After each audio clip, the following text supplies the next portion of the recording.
Sir ಅಂಬರೀಷ್ನ ಯಾವಾಗಲೂ ನಾವು ಅಂಬಿ ಅಂಬಿ ಅಂತಲೇ ಕರೆಯೋದು, ಯಾವತ್ತೂ ಅಂಬರೀಷ್ ಅಂತ ಕರೆದೇ ಇಲ್ಲ. ಯಾರು ಬೇಕಾದ್ರೂ ನೀವು ಹ್ಯಾಂಡ್ಲ್ ಮಾಡ್ಬೋದು. ಅಂಬರೀಷ್ನ ಹ್ಯಾಂಡ್ಲ್ ಮಾಡೋದಿದ್ದು ನೋಡಿ ಭಾಳ ಕಷ್ಟ. ಅವರು ಒಂದು ಸತಿ ನನಗೆ ಹೇಳಿದ್ರು, ಏಯ್ ಅದಕ್ಕೆ ನಾನು ದುಡ್ಡೇ ಇಸ್ಕೊಂಡಿಲ್ಲ ಕಣೋ ಅಂತಂದರು. ಸೊ ಇವತ್ತಿನ ದಿವಸ ಅದನ್ನು ವೆರಿಫೈ ಮಾಡೋಕ್ಕೆ ಅಂಬರೀಷು ಇಲ್ಲ, ಹೌದಾ ಇಲ್ವಾ ಅಂತ ಕೇಳೋಕ್ಕೆ ದ್ವಾರಕೀಶು ಇಲ್ಲ. ಸೊ ದ್ವಾರಕೀಶ್ ಯಾವಾಗ ಅಂಬರೀಷ್ ನನ್ನ ಹತ್ರ ಹೇಳಿದ್ರು, ನಾನೊಬ್ಬನೇ ಈಗ ಸದ್ಯಕ್ಕೆ ಸಾಕ್ಷಿ ಇರೋದು. ಸೊ ಆ ಥರ ಯಾಕೆಂತ ಹೇಳಿದ್ರೆ ಅವತ್ತಿನ ದಿವಸಕ್ಕೆ ದ್ವಾರಕೀಶ್ ಒಂದು ಸ್ವಲ್ಪ ಕಷ್ಟ ಇದ್ದಾಗ ಆ ಕಾಲ್ ಶೀಟ್ ಕೊಟ್ಟರು. ಅವರು ಫ್ರೀ ಕಾಲ್ ಶೀಟ್ ಅಂತಲೇ ಹೇಳ್ಬೋದು.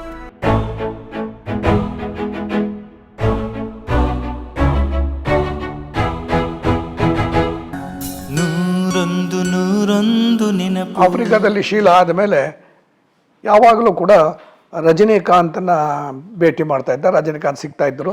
ಮಾಡ್ತಾಯಿದ್ದಾಗ ಹಾಗೆ ಹೇಗೆ ರಾಜ್ಕುಮಾರ್ ಜೊತೆ ಮೀಟ್ ಮಾಡಿದಾಗ ಮಾತಾಡಿ ಅದೃಷ್ಟ ಕುದಲಾಯಿಸ್ಕೋತೋ, ಈ ಥರ ರಜನಿಕಾಂತ್ ಜೊತೆನೋ ಮಾತಾಡಿ ಅದೃಷ್ಟ ಕುದಲಾಯಿಸ್ಕೊಂಡು ಒಂದು ಕಾಲ್ ಶೀಟ್ ಕೇಳ್ದ. ಅವ್ರು ಕಾಲ್ ಶೀಟ್ ಕೊಟ್ಟರು. ಕಾಲ್ ಶೀಟ್ ಕೊಟ್ಟಿದ್ದು ಅವ್ರ ದೊಡ್ಡಸ್ತಿಗೆ, ಅದನ್ನು ಪಡ್ಕೊಂಡಿದ್ದಾನಲ್ಲ ಅದೊಂದು ಇವನ್ ದೊಡ್ಡಸ್ತಿಗೆ ಅವ್ರು ಕೊಟ್ಟರು. ಅವ್ರು ಏನು ಹೇಳಿದ್ರು ಅದು ಮಾಡಿದ್ರು, ಅದು ಕೊಟ್ಟರು. ಆಮೇಲೆ ಹೀರೋಯಿನ್ನ first class A class heroine, ಅವತ್ತಿನ ದಿವಸಕ್ಕೆ ನಂಬರ್ 1 ಹೀರೋಯಿನ್ ಅಂತ ಹೇಳಿದ್ರೆ ಶ್ರೀದೇವಿನ ಇಟ್ಟು ಹಾಕಿದ್ರು. ನಾನ್ ಅಡಿಮೆ ಇಲ್ಲೈ, ಅದು ರಜನಿಕಾಂತ್ ಪಾರ್ಟು ಇದು ಮಾಡಿದ್ದು, ಅದು ಚೆನ್ನಾಗಾಯಿತು. 1 2 3 4ನೇದೇ ರಜನಿಕಾಂತ್ ಪಿಕ್ಚರ್. ಮಧ್ಯದಲ್ಲಿ ನಾನು ಅಡಿಮೆ ಇದೆ, ಆಫ್ರಿಕಾದಲ್ಲಿ ಶೀಲಾ, ಅದು 3 ಲ್ಯಾಂಗ್ವೇಜಲ್ಲಿ ಬಂದಿದ್ದು. ಆಮೇಲೆ ಇದು ನಾನು ಅಡಿಮೆ ಇಲ್ಲೇ ಫಸ್ಟ್ ಕ್ಲಾಸ್ ಚೆನ್ನಾಗಾಯಿತು. ಆಮೇಲೆ ಸರಿ ಮಧ್ಯ ಅಲ್ಲಿ ಇಲ್ಲಿ ಪಾರ್ಟು ಇದು ಪಾರ್ಟ್ ಎಲ್ಲ ಮಾಡ್ಕೊಂಡ್ರೆ ನಾನು ಹೇಳ್ತಲ್ಲ. ಇನ್ನು ನೆಕ್ಸ್ಟ್ ಪಿಕ್ಚರು ಏನು ಪ್ರೊಡ್ಯೂಸರ್ ಡೈರೆಕ್ಷನ್, ಕಾಸು ಹುಡುಕಬೇಕು, ಜೊತೆಗೆ ತಾನು ಸ್ಕ್ರಿಪ್ಟ್ ನೋಡ್ಕೋಬೇಕು, ಡೈರೆಕ್ಷನ್ನು ಮಾಡಬೇಕು. 3 ಕೆಲಸ 4 ಕೆಲಸ ಒಟ್ಟಿಗೆ ನಿಭಾಯಿಸವ, ಚೆನ್ನಾಗೇ ಮಾಡವ. ಈಗ ಇನ್ನೊಂದು ಮಾಡ್ದ. ಈಗ ಇಂಡಿಪೆಂಡೆಂಟ್ ಸಬ್ಜೆಕ್ಟ್ ತೊಗೊಂಡ, dance Raja dance. So dance Raja dance ಅಂದರೆ ಡ್ಯಾನ್ಸ್ ಮಾಡೋ ಹೀರೋ ಬೇಕು, ಆ ಹುಡುಗ ಚಿಕ್ಕವನಾಗಿರಬೇಕು. ಯೋಚನೆ ಮಾಡ್ದ. ಅವು ಏನೋ ಯೋಚನೆ ಮಾಡಿ ಲೀಲಾವತಿ ಅವ್ರ ಮಗ ವಿನೋದ್ ರಾಜ್, ಅವನು ಕರೆದು ಅವನಿಗೆ ನೋಡಿದ್ರು, ಅವನ್ನ ಡ್ಯಾನ್ಸ್ ಮಾಡೋದು ನೋಡಿದ್ರು. ಅವನು ಆವಾಗಲೇ ಪ್ರಾಕ್ಟೀಸ್ ಮಾಡುವಾಗಲೇ ಒಳ್ಳೊಳ್ಳೆ ಡ್ಯಾನ್ಸ್ ಮಾಡವ, ಬ್ರೇಕ್ ಡ್ಯಾನ್ಸ್ ಮಾಡವ, ಅದೇ ಏನೇನು ಡ್ಯಾನ್ಸ್ ಇದೆಯೋ ಅದೆಲ್ಲ ಮಾಡವ. ಇವನು ನೋಡ್ದ ಎಲ್ಲನೂ, ಅವ್ನಿಗೇನು ಡ್ಯಾನ್ಸ್ ಬರುತ್ತೋ ಎಲ್ಲ ನೋಡ್ದ. ಡ್ಯಾನ್ಸ್ ಮಾಡು ಅಂತ ಹೇಳ್ದ, ನೋಡ್ದ, ಸೆಲೆಕ್ಟ್ ಮಾಡ್ದ. ನೀನೇ ನನ್ನ ಪಿಕ್ಚರ್ ಹೀರೋ ಕಣ, ಡ್ಯಾನ್ಸ್ ರಾಜಾ ಡ್ಯಾನ್ಸ್ ಅಂತ ಅನೌನ್ಸ್ ಮಾಡ್ದ. ಮ್ಯೂಸಿಕ್ಕು ಅಷ್ಟೇ, ಡ್ಯಾನ್ಸ್ ರಾಜಾ ಡ್ಯಾನ್ಸ್ದು ತುಂಬ ಚೆನ್ನಾಗಾಯ್ತು ಅದರಲ್ಲಿ. ಆಮೇಲೆ ವಿಲನ್ಗಳು ಇದು ಎಲ್ಲನೂ ಕೂಡ ಸ್ಟಾರ್ ಕ್ಯಾಸ್ಟೇ, ಅದ್ದೂರಿಯಾದ ಸ್ಟಾರ್ ಕ್ಯಾಸ್ಟು. ಪಿಕ್ಚರು ಬಂಪರ್ ಆಯಿತು, ಪಿಕ್ಚರು ತುಂಬ ಚೆನ್ನಾಗಾಯಿತು. Dance Raja dance. ವಿನೋದ್ ರಾಜ್ ಒಬ್ಬ ಆರ್ಟಿಸ್ಟ್ ಆದ. ಎಲ್ಲಿವರೆಗೂ ಹೆಂಗಾದರೂ ಏನು ಬಿಟ್ಟರು ಅದು ನಮಗೆ ಗೊತ್ತಿಲ್ಲ. ಡ್ಯಾನ್ಸ್ ರಾಜಾ ಡ್ಯಾನ್ಸಲ್ಲಿ ಅವನು ಒಂದು ಸೀಲ್ ಹೊಡೆದ್ರು ಅವರು ನಾಯಕನಾಗಿ. ಅದು ಅದೃಷ್ಟ, ಲೀಲಾವತಿಗೂ ಅದೃಷ್ಟ ಸಿಕ್ತು. ಆಮೇಲೆ ನಮ್ಮ ದ್ವಾರಕೀಶ್ಗೂ ಒಂದು ಒಳ್ಳೆಯ ಹೆಸರು ಬಂತು. ಒಬ್ಬ ಒಳ್ಳೆ ಕಲಾವಿದನ್ನು ಪರಿಚಯ ಮಾಡಿಕೊಟ್ಟ ಕನ್ನಡ ಚಿತ್ರರಂಗಕ್ಕೆ ಅಂತ, ಅದು ಆಯಿತು. ಹೀಗೆ ಮಾಡ್ತಾ ಇರುವಾಗ ಅಂಬರೀಷ್ ಜೊತೆನೂ ಒಂದು ಫ್ರೆಂಡ್ಶಿಪ್ ಆಯಿತು. ಅವನಿಗೆ ಯಾರು ಬೇಕಾದ್ರೂ ನೀವು ಹ್ಯಾಂಡ್ಲ್ ಮಾಡ್ಬೋದು. ಅಂಬರೀಷ್ನ ಹ್ಯಾಂಡ್ಲ್ ಮಾಡೋದಿದ್ದು ನೋಡಿ ಭಾಳ ಕಷ್ಟ. ಬೇರೆ ಏನು ಬೇಕಾದ್ರೂ ಯಾರನ್ನ ಬೇಕಾದ್ರೂ ಹಿಡಿಬೋದು. ಅಂಬರೀಷ್ನ ಹಿಡಿಯೋದು, ಅವ್ರ ಡೇಟ್ ತೊಗೊಳ್ಳೋದು, ಅವ್ರ ಕಾಲ್ ಶೀಟ್ ಬರೋದು, ಶೂಟಿಂಗ್ ಬರೋದು, ಪಿಕ್ಚರ್ ಮುಗಿಸ್ಕೊಡೋದು, ಇವೆಲ್ಲ ಇದೆಯಲ್ಲ, ಇದೆಲ್ಲ ಆಯಾ ಪ್ರೊಡ್ಯೂಸರು ಆಯಾ ಡೈರೆಕ್ಟ್ರಿಗೆ ನಸೀಬಿಗೆ ಸೇರಿದ್ದು. ಆ ಥರ ಇವನು ಕೂಡ ಅಂಬರೀಷ್ನ ಯಾವಾಗಲೂ ನಾವು ಅಂಬಿ ಅಂತಲೇ ಕರೆಯೋದು, ಯಾವತ್ತೂ ಅಂಬರೀಷ್ ಅಂತ ಕರೆದೇ ಇಲ್ಲ. ಸೊ ನಾನು ಎಲ್ಲರೂ ಹಂಗೇನೆ ಅಂಬಿ ಅಂತಲೇ ಕರೆಯೋದು. ಸೊ ಅವ್ರ ಜೊತೆನೂ ಒಂದು ಪಿಕ್ಚರ್ ಮಾಡ್ದ, ಅದು ಜೈ ಕರ್ನಾಟಕ ಅಂತ. ಅಂಬರೀಷು ಮ್ಯಾಕ್ಸಿಮಮ್ ಕಾಲ್ ಶೀಟ್ ಕೊಟ್ಟರು. ಅವರು ಒಂದು ಸತಿ ನನಗೆ ಹೇಳಿದ್ರು, ಏಯ್ ಅದಕ್ಕೆ ನಾನು ದುಡ್ಡೇ ಇಸ್ಕೊಂಡಿಲ್ಲ ಕಣೋ ಅಂತಂದರು. ಸೊ ಇವತ್ತಿನ ದಿವಸ ಅದನ್ನು ವೆರಿಫೈ ಮಾಡೋಕ್ಕೆ ಅಂಬರೀಷು ಇಲ್ಲ, ಹೌದಾ ಇಲ್ವಾ ಅಂತ ಕೇಳೋಕ್ಕೆ ದ್ವಾರಕೀಶು ಇಲ್ಲ. ಸೊ ದ್ವಾರಕೀಶ್ ಯಾವಾಗ ಅಂಬರೀಷ್ ನನ್ನ ಹತ್ರ ಹೇಳಿದ್ರು, ನಾನೊಬ್ಬನೇ ಈಗ ಸದ್ಯಕ್ಕೆ ಸಾಕ್ಷಿ ಇರೋದು. ಬಹುಶಃ ಅಂಬಿ ಮಾತು ನಿಜ ಅಂತ ಕಾಣಿಸುತ್ತೆ. ಆ ಥರ ಸುಳ್ಳು ಪಳ್ಳು ಅವೆಲ್ಲ ಏನೋ ಹೇಳೋ ಮನುಷ್ಯರಲ್ಲ ಅಂಬಿ. ಸೊ ಆ ಥರ ಯಾಕೆಂತ ಹೇಳಿದ್ರೆ ಅವತ್ತಿನ ದಿವಸಕ್ಕೆ ದ್ವಾರಕೀಶ್ ಒಂದು ಸ್ವಲ್ಪ ಕಷ್ಟ ಇದ್ದಾಗ ಆ ಕಾಲ್ ಶೀಟ್ ಕೊಟ್ಟರು. ಅವರು ಫ್ರೀ ಕಾಲ್ ಶೀಟ್ ಅಂತಲೇ ಹೇಳ್ಬೋದು.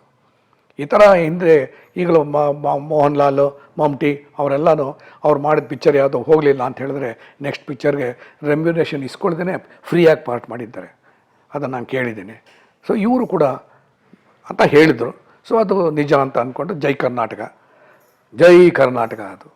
ಸೊ ಅದರಲ್ಲಿ ಇನ್ನೊಂದೇನಂತ ಹೇಳಿದ್ರೆ ಅಂಬಿ ಮಾಡಿದ್ದಾರೆ, ಜೊತೆಗೆ ವಿಲನ್ ಪಾರ್ಟು ತುಂಬ ಚೆನ್ನಾಗಿ ಮಾಡಿದ್ದಾರೆ. ವಿಲನ್ ಪಾರ್ಟ್ ಒಬ್ಬ ಐ ಥಿಂಕ್ ಮಲಯಾಳಿ ಆರ್ಟಿಸ್ಟ್ ಕರ್ಕೊಂಬಂದರು. ಹಿಂದಿಲಾದರೆ ಇವರು ಮಾಡಿದರು, ತುಂಬ ಚೆನ್ನಾಗಿ ಮಾಡಿದರು. ಯಾರು? ಅಂಬರೀಷ್ ಪುರಿ. ವಾ ವಾ ವಾ ವಾ ಮೊಗ್ಯಾಂಬೋ ಖುಷು ವಾ ಅನ್ನೋರು. So super. ಆ ಲೆವೆಲ್ಗೆ ಇವ್ರು ಬರಲಿಲ್ಲ. ಬಟ್ ನಮಗೆಲ್ಲ ಜ್ಞಾಪಕ ಬರೋದೇನು ಆ ಮೊಗಾಂಬೋ ಖುಷುವಾನೆ ಪಿಕ್ಚರ್ ಥಿಯೇಟ್ರಿಂದ ಬಂದರೆ ಮೊಗಾಂಬೋ ಖುಷುವ ಅಂತ. ಆಮೇಲೆ ಅದೊಂಥರ ಮ್ಯಾನರಿಸಮ್ ಆಗೋಯ್ತು ಕೆಲವರಿಗೆಲ್ಲ. ಏನೋ ಸಂತೋಷ ಆಗೋಯ್ತು ಅಂದರೆ ಖುಷುವ ಮೊಗಾಂಬೋ ಆ ಥರ ಅದು ಹಿಂದಿಲಿ ನಡೆದಿದ್ದು. ಕನ್ನಡದಲ್ಲಿ ಇಲ್ಲಿ ಆಯಿತು. ಅವನು ಚೆನ್ನಾಗೇ ಮಾಡಿದ್ದ, ಮಲಯಾಳಂ ಆರ್ಟಿಸ್ಟ್ ಒಬ್ಬರು ತುಂಬ ಚೆನ್ನಾಗಿ ಮಾಡಿದರು. ಅದು ಹಿಂದೆ ಭಾಳ ಹಿಂದೆ ಅಶೋಕ್ ಕುಮಾರ್ ಪಾರ್ಟ್ ಮಾಡಿದ್ದು ಒಂದು ಪಿಕ್ಚರ್, ಅದು ಮಿಸ್ಟರ್ ಎಕ್ಸ್ ಅಂತ. ಅದು ಸಾಮಾನ್ಯವಾಗಿ ಅದು ಇವತ್ತಿನ ಸಕ್ಕೆ ಯಾರಿಗೂ ಗೊತ್ತಿಲ್ಲ. ಮಿಸ್ಟರ್ ಎಕ್ಸ್ಗಿಂತ ಮುಂಚೆ ಯಾವ್ದು ಬಂದಿದ್ದು ಅಂತ ಹೇಳಿದ್ರೆ ಇನ್ವಿಸಿಬಲ್ ಮ್ಯಾನ್ ಅಂತ. ಅದು ಇಂಗ್ಲೀಷ್ ಅದು. Invisible man, mister X, mister India, ಆಮೇಲೆ ಜೈ ಕರ್ನಾಟಕ. ಸೊ ಒಂದು ನಾನು ಅವತ್ತು ಹಿಂದೆ ನನ್ನ ಇಂಟರ್ವ್ಯೂಲಿ ಹೇಳಿದ್ದೆ, ಯಾವುದಾದ್ರೂ ಒಂದು ಪಿಕ್ಚರ್ ಚೆನ್ನಾಗಿತ್ತು ಅಂತ ಹೇಳಿದ್ರೆ ಮುಂದೆ ಬೇರೆ ಬೇರೆ ಥರ ಶೇಪ್ ತೊಗೊಂಡು ಬರ್ತಾನೆ ಇರುತ್ತೆ, ಕಥಾವಸ್ತು ಅದೇನೇ ಇರುತ್ತೆ, ಟೈಟ್ಲ್ಗಳು ಬೇರೆ ಆಗ್ತಾ ಇರುತ್ತೆ ಅಂತ. ಸೊ ಈ ಥರದಲ್ಲೇ ಅದು ಕೂಡ ಬಂತದ್ದು. ಸೊ ಇಷ್ಟು 4 ಪಿಕ್ಚರ್ ಇದು, 4ನೇ ವರ್ಷನ್ ಇದು. ಆಮೇಲೆ ಬೇರೆ ಬೇರೆ ಎಲ್ಲ ಬಂದಿವೆ. ಹೀರೋಯಿನ್ ಮಾಯ ಆಗೋದು, ಇವಳು ಮಾಯ ಆಗೋದು, ಅವ್ರ ಮಾಯ ಆಗೋದು, ಭಾಳ ಬಂದ್ಬಿಟ್ಟಿದೆ. ಸೊ ಅದೊಂಥರ ಇದು ಜೈ ಕರ್ನಾಟಕ ಇದ್ದಿದ್ದು may be 4th or 5th version of the original invisible man ಅಂತ. ಸೊ ಇದು ಆಮೇಲೆ ಮೊದಲು ಇವ್ರನ್ನ ಹಾಕ್ಕೊಂಡು ಮಾಡಿದರು ವಿನೋದ್ ರಾಜನ. ಅವ್ರ ಡ್ಯಾನ್ಸು ಅದೆಲ್ಲ ಅವಾಗೆಲ್ಲ ತುಂಬ ಇಷ್ಟ ಆಗಿತ್ತು ಅವ್ರಿಗೆ, ದ್ವಾರಕೀಶ್ ಅವ್ರಿಗೆ. ಸೊ ಪುನಃ ಲೀಲಾವತಿಯರಿಗೆ ಹೇಳಿ ಇನ್ನೊಂದು ಪಿಕ್ಚರ್ಗೆ ನಿನ್ನ ಮಗನ ಹಾಕ್ಕೋತೀನಿ ನಾನು ಅಂತ ಹೇಳಿದ್ದಾನೆ. ಇನ್ನೊಂದು ಪಿಕ್ಚರ್ಗೆ ಹಾಕ್ಕೊಂಡ್ರು. ಅದ್ರ ಹೆಸರು ಕೃಷ್ಣ ನೀ ಕುಣಿದಾಗ ಅಂತ. ಸೊ ಅಲ್ಲೂ ಅಷ್ಟೇ ಡ್ಯಾನ್ಸ್ ಆ್ಯಂಡ್ ಮ್ಯೂಸಿಕ್ಗೆ ಪ್ರಾಮಿನೆನ್ಸು. ಹೇಗೆ ಡ್ಯಾನ್ಸ್ ರಾಜ ಡ್ಯಾನ್ಸಲ್ಲಿ ಹೇಗೆ ಮ್ಯೂಸಿಕ್ ಆ್ಯಂಡ್ ಡ್ಯಾನ್ಸು ಅಲ್ಲಿ ಕಥೆನೂ ಚೆನ್ನಾಗಿತ್ತು ಅದು. ಸೊ ಈಗ ಇದು ಕೃಷ್ಣ ನೀ ಕುಣಿದಾಗ ಇದೂ ಆಯಿತು, ಇದೂ ಮ್ಯೂಸಿಕ್ ಆ್ಯಂಡ್ ಡ್ಯಾನ್ಸಲ್ಲಿ ಇಟ್ಟು ಮಾಡಿದ್ರು. ಅದರ ಫಲಾಫಲಗಳು ಅದು ದೇವ್ರಿಗೆ ಗೊತ್ತು, ಜನಗಳಿಗೆ ಗೊತ್ತು, ನನಗೆ ಸರಿಯಾಗಿ ಗೊತ್ತಿಲ್ಲ. ನಾನು ಅದನ್ನು ಹೇಳೋಕ್ಕೆ ಇಷ್ಟನೂ ಪಡಲ್ಲ. ಒಂದೇನಂತ ಹೇಳಿದ್ರೆ ದ್ವಾರಕೀಶ್ ಅವರು ಯಾವಾಗ ನಿರ್ದೇಶನಕ್ಕೆ ಶುರು ಮಾಡಿದ್ರೋ ನಾನು ಆವಾಗಲೇ ನಿರ್ದೇಶಕನಾಗ್ಬಿಟ್ಟಿದ್ದೆ. ಅವರು 1985 ನೀ ಬರೆದ ಕಾದಂಬರಿಲಿ ಡೈರೆಕ್ಟರ್ ಆದರು. ನಾನು ಅದಕ್ಕಿಂತ ಮುಂಚೆನೇ ಐ ಥಿಂಕ್ ನನ್ನ ಬುದ್ಧಿಗೆ ತಿಳಿದ ಮಟ್ಟಿಗೆ 1977-78 ಭಾಗ್ಯವಂತರಿಗೆ ಡೈರೆಕ್ಟರ್ ಅದೇ. ಅಫ್ಕೋರ್ಸ್ ಆ ಥರ ಅವಕಾಶ ಅವನೇ ಕೊಟ್ಟಿದ್ದು. ಬಟ್ ಅವನು ಡೈರೆಕ್ಟರ್ ಆಗಿದ್ದೆ ಯಾವಾಗ ಅಂತ ಹೇಳಿದ್ರೆ 1985. ಅಷ್ಟೊತ್ತಿಗೆ ನಾನು ಒಂದು 5-6 ಪಿಕ್ಚರ್ ಮಾಡಿಬಿಟ್ಟಿದ್ದೆ ಅಂತ ಕಾಣಿಸುತ್ತೆ. ಸೊ ಯಾವಾಗಲೂ ಅಷ್ಟೇ ಅವನು ಪಿಕ್ಚರ್ಗೆ ಕರೆಯೋರು, ನನಗೆ ಪ್ರಿವ್ಯೂಗೆ ಕರೆಯೋರು, ನಾನು ಊರಲ್ಲಿ ಇಲ್ಲ ಅಂದರೆ ನಮ್ಮ ಮನೆಯವ್ರಿಗೆ ತೋರಿಸೋರು ಎಲ್ಲ ಮಾಡೋರು. ನಾನು ಯಾವತ್ತೂ ಕೂಡ ಅದು ನಮ್ಮ ಕಂಪನಿ, ನಮ್ಮ ಮದರ್ ಕಂಪನಿ ಇದ್ದೀವಲ್ಲ ಆ ಥರ ನಮ್ಮ ಸಂಸ್ಥೆ ಅದು. ಸೊ ಯಾವ ಪಿಕ್ಚರ್ ಹೆಂಗೆ ಇದ್ದರೂ ಕೂಡ ನಾನು ಚೆನ್ನಾಗಿಲ್ಲ ಅದರ ವಿಮರ್ಶೆ ಮಾಡ್ತಾನೇ ಇರಲಿಲ್ಲ ನಾನು. ಯಾಕೆಂತ ಹೇಳಿದ್ರೆ ಅನ್ನ ಹಾಕಿದ ಕಂಪನಿ ಅದು ಚೆನ್ನಾಗಿರಬೇಕು ಅನ್ನೋದು ನನ್ನ ಮನೋಭಾವನೆ. ಸೊ ಆ ಥರ ಅವನೇನು ಪಿಕ್ಚರ್ ಮಾಡಿದ್ರು ಕೂಡ ನೋಡ್ತಾ ಇದ್ವು. ಆಮೇಲೆ ನಾನು ಈ ಊರಿಗೆ ಬಂದ್ಬಿಟ್ಮೇಲೆ ಅಂದರೆ ಚೆನ್ನೈಯಿಂದ ನಾನು ಬೆಂಗಳೂರಿಗೆ ಬಂದ್ಬಿಟ್ಮೇಲೆ ಅವ್ರ ಪಿಕ್ಚರ್ ಬಂತು ಅಂತ ಹೇಳಿದ್ರೆ ಥಿಯೇಟ್ರಲ್ಲಿ ಹೋಗಿ ದುಡ್ಡು ಕೊಟ್ಬಿಟ್ಟು ಟಿಕೆಟ್ ತೊಗೋತಾ ಇದ್ದೆ ನಾನು. ಟಿಕೆಟ್ ತೊಗೊಂಡು ಸಿನಿಮಾಕ್ಕೆ ಹೋಗ್ತಾ ಇದ್ದೆ ನಾನು, ನನ್ನ ಹೆಂಡತಿ. ಯಾಕೆಂದರೆ ನಮ್ಮ ಸಿನಿಮಾ, ನಮ್ಮ ಭಾಷೆ, ಆಮೇಲೆ ನಮ್ಮ ಕಂಪ್ನಿ, ಯಾತಕ್ಕೆ ಪುಕ್ಸಟ್ಟೆ ಹೋಗಬೇಕು? ಅವ್ರು ಕರೆದ್ರೂ ನಾನು ಹೋಗ್ತಾಯಿದ್ದು, ದುಡ್ಡು ಕೊಟ್ಬಿಟ್ಟೆ ಹೋಗ್ತಾಯಿದ್ದೆ. ಆ ಥರ ಅವನು ದೊಡ್ಡ ಡೈರೆಕ್ಟರ್ ಆದ. ನಾವು ಮಾಡೋಕ್ಕಾಗದೇ ಇದ್ದೆಲ್ಲ ಅವನು ಮಾಡಿದ್ದಾನೆ.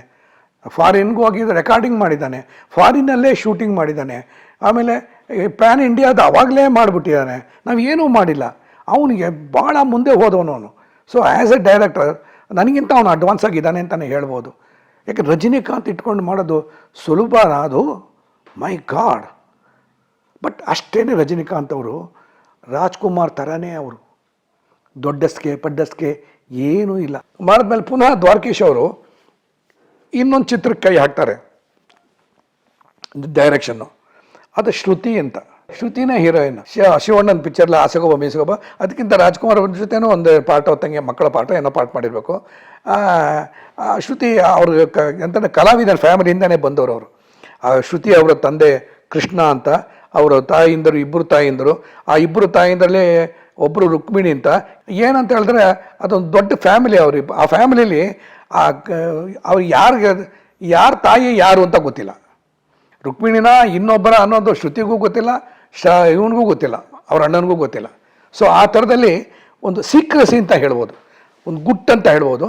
ಆ ಗುಟ್ಟನ್ನು ಹಾಗೆ ಮೇಂಟೈನ್ ಮಾಡ್ಕೊಂಬಂದಾರೆ. ಸೊ ಆ ಥರದಲ್ಲಿ ಕಲಾವಿದರ ಫ್ಯಾಮಿಲಿಯಿಂದ ಬಂದ ಕಲಾವಿದೆ ಕೇಳಬೇಕಾ, ಅವ್ರಿಗೆ ಒಂದು ಅವಕಾಶ ಕೊಟ್ಟರು ದ್ವಾರಕೀಶ್ನ. ಅಂದರೆ ಅದು ಚಿಕ್ಕ ಚಿಕ್ಕ ಪಾತ್ರ ಮಾಡ್ಕೊಂಡು ಬರ್ತಾ ಇದ್ದಿದ್ದು. ಆಮೇಲೆ ಹೀರೋಯಿನ್ ಮೇಯ್ನ್ ಹೀರೋಯಿನ್. ಶಿವಣ್ಣನ ಪಿಕ್ಚರ್ ಪಾರ್ಟ್ ಮಾಡಿದ್ರು ಕೂಡ ಹೀರೋಯಿನ್ನೇ. ಬಟ್ ಇದರಲ್ಲಿ ಟ್ರ್ಯಾಕ್ ಇರೋದೇ ಶ್ರುತಿ ಮೇಲ್ಗಡೆ. ಅದು ಹೆಸರೇ ಶ್ರುತಿ ಅಂತ ಇಟ್ಟರು. ಆಮೇಲೆ ಅವ್ರ ಹೆಸರು ಕೂಡ ಶ್ರುತಿನೇ ಆಯಿತು. ಸೊ ಈ ಥರ ಆ ಪಿಕ್ಚರು ಅದ್ಧೂರಿ ಆಯಿತು, ತುಂಬ ಚೆನ್ನಾಗಿ ಹೋಯಿತು. ಇದಕ್ಕಿಂತ ಮುಂಚೆ ಪಿಕ್ಚರ್ಗಳೆಲ್ಲ ಕೆಲವೆಲ್ಲ ಸುಮಾರಾಗಿದ್ದದ್ದು. ಇದು ಒಂದು ರೀತಿ ದ್ವಾರಕೀಶ್ ಚಿತ್ರ ಕಂಪ್ನಿಗೆ ಒಂದು ಸ್ವಲ್ಪ ಚಿಗುರಾಯಿತು ಅಂತ ಹೇಳ್ತೀನಿ. ಒಂದು ಸ್ವಲ್ಪ ಅದೃಷ್ಟ ಕುಲಾಯಿಸ್ಕೊಟ್ಟಿದ್ದ ಚಿತ್ರ ಶ್ರುತಿ ಅಂತ. ಆಮೇಲೆ ಇನ್ನೊಂದು ಚಿತ್ರ ಮಾಡಿದ್ರು. ಹೀಗೆ ಅಲ್ಲಿ ಇಲ್ಲಿ ಪಾರ್ಟ್ ಮಾಡ್ಕೊಂಡಿರ್ತಾರೆ. ಮಧ್ಯ ಇವು ಪಿಕ್ಚರ್ ಮಾಡಬೇಕು ಅಂತಿರುತ್ತೆ, ಕತೆ ಹುಡುಕ್ತಾ ಇರ್ತಾರೆ, ಏನೋ ಮಾಡ್ತಾ ಇರ್ತಾರೆ. ಮಲ್ಟಿ ಟ್ರ್ಯಾಕ್ ಅವರು, ತಲೆ ಎಲ್ಲೆಲ್ಲೋ ಓಡ್ತಾ ಇರ್ತಾರೆ, ಏನೇನೋ ಮಾಡ್ತಾ ಇರ್ತಾರೆ. ಗೌರಿ ಕಲ್ಯಾಣ ಅಂತ ಒಂದು ಪಿಕ್ಚರು, ಅದು ಕೂಡ ಹೀಗೇ ಪಿಕ್ಚರ್ ಮಾಡಬೇಕು ಅಂತ ಯೋಚನೆ ಮಾಡಿದ್ದೇನೆ. ಒಂದು ಯಾವುದೋ ಕತೆ ಹುಡುಕಿದ್ದೇನೆ. ಐ ಥಿಂಕ್ ಇದು ರೀಮೇಕ್ ಹೌದೋ ಇಲ್ವೋ ನನಗೆ ಗೊತ್ತಿಲ್ಲ. ಗೌರಿ ಕಲ್ಯಾಣ ಅಂತ ಪಿಕ್ಚರ್ ಮಾಡಿದ್ರು. ಅದೇ ಅವ್ರು ಡೇಟ್ ಇಡೋದು, ಆಮೇಲೆ ಶೂಟಿಂಗ್ ಮಾಡೋದು, ರಿಲೀಸ್ ಮಾಡೋದು, ಅಷ್ಟೇ ದ್ವಾರಕೀಶ್ ಇದು. ಆಮೇಲೆ ಬರೋದು ಬಿಡೋದು ಗಿಡೋದು ಎಲ್ಲ ಆಮೇಲೆ ಅವ್ರಿಗೆ ಗೊತ್ತಾಗ್ಬಿಡುತ್ತೆ. ಅವನಿಗೆ ಮೊದಲನೇ ದಿವಸ ಎರಡನೇ ದಿವಸ ನೋಡ್ಕೊಂಡ್ಬಿಡ್ತಾನೆ. ಬರುತ್ತೆ ಬಿಡುತ್ತೆ ಹೋಗುತ್ತೆ ಅನ್ನೋದೆಲ್ಲ ಅವನೇ ಹೇಳ್ಬಿಡ್ತಿದ್ದ. ಅಷ್ಟೇನೆ ಇದು ಅಷ್ಟೇನೆ ಅಂತ ಮುಂದೆ ಕೈ ಹಾಕಬೇಕು ಅಂತಾನೆ ಗೊತ್ತವನಿಗೆ. ಪಿಕ್ಚರ್ ಮಾಡ್ತಾ ಇದ್ದಾಗ, ಕಾಸು ಬರ್ತಾ ಇದ್ದಾಗ ಯೋಚನೆ ಮಾಡಿದೆ ಮುಂದೆ ಮಾಡ್ತಾ ಇರೋದು ಅಂತ ಥರ ಮಾಡ್ತಾ ಇದ್ದಾಗ ಎಷ್ಟೋ ಪಿಕ್ಚರ್ಗಳಲ್ಲಿ ಅವನ ಕೈ ಕಚ್ಚಿದೆ. ಅಂದರೆ ತುಂಬ ಲಾಸ್ ಆಗೋಗಿತ್ತು.